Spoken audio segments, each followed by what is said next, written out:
एक और जहां घुमंतू जातियों को सरकार मुख्य जीवन में लाने की कोशिश कर रही है, वहीं घुमंतू जातियों की बेशकीमती भूमि को भू माफिया हड़प रहे हैं। यही नहीं, जब यह गरीब जाति भू माफियाओं के सामने खड़ी होती है तो इनकी महिलाओं तक से छेड़खानी की जा रही है।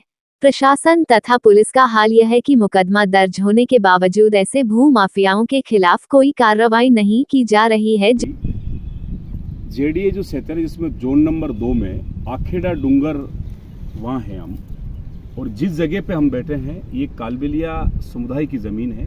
और आज से नहीं, कई वर्षों पहले ये ज़मीन इनके बाप दादों को अलॉट हो चुकी थी। इस ज़मीन पे आज हम लोग बैठे हैं। आज यहाँ प्रेस कॉन्फ्रेंस और हम मीडिया से रूबरू होने का मतलब ये कि कई दिनों से ये जो हमारे घुमंतू गरीब कालबेलिया समाज के लोग हैं पूरे के पूरे बेघर हो गए। इस कारण आज हमें प्रेस वार्ता करके आप लोगों के सामने मुझे बात रखनी पड़ रही है। इसी गाँव के कुछ मुखिया, उन लोगों ने इनके जो पिताजी थे कालूनाथ जी के और इनके जो दादाजी थे, उनको कहा है कि हम आपको बकरी का लोन करा देंगे।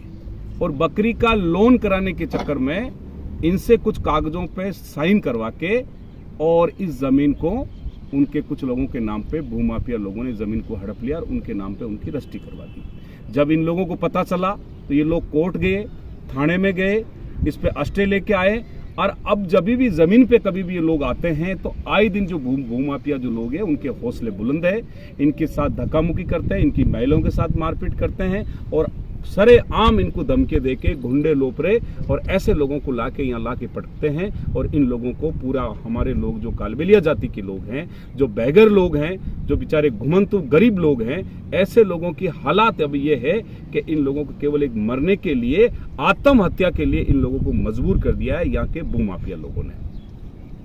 आज इस कारण मुझे आके ये प्रेस वार्ता करना पड़ा। और इनके जिस जमीन पे हम बैठे हैं ये करीब 18 से 20 बीघो जमीन है। इनके बाप दादों के नाम पे जमीन थी और इनकी जमीन थी।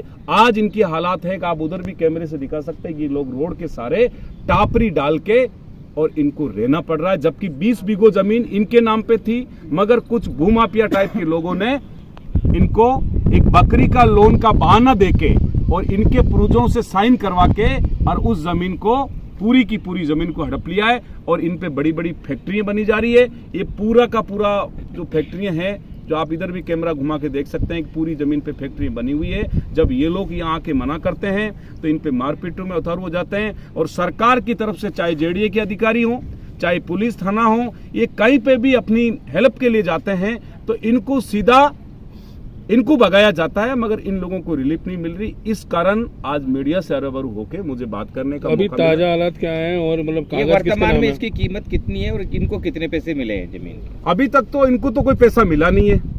और वर्तमान में देखा जाए तो आज कम से कम ये जमीन जो आप देखा जाए तो आज मेरे हिसाब से करीब 50-60 करोड़ रुपए की प्रॉपर्टी है। और उस पर बड़ी बड़ी फैक्ट्रियां और पूरा इंडस्ट्रियल एरिया है और मेन रोड पे ये जमीन है। मगर हमारे लोगों की हालात है कि आज भी इनको अपने घर तक भी इनके पास नहीं है। और अभी इनको तंबों में, यानी इस भूमाफिया लोगों ने इनको भगा दिया और तंबों पे रहने के लिए इनको मजबूर कर दिया है।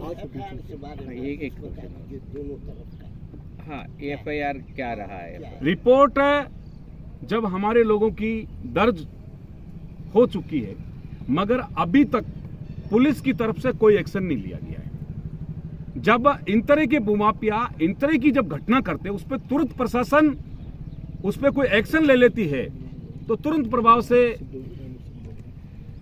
उनका कुछ हो सकता है। हमारे क्या है कि हमारे के बूढ़िए बड़कों ने यहाँ आकर रख रहे थे, ये ज़मीन हमारी थी।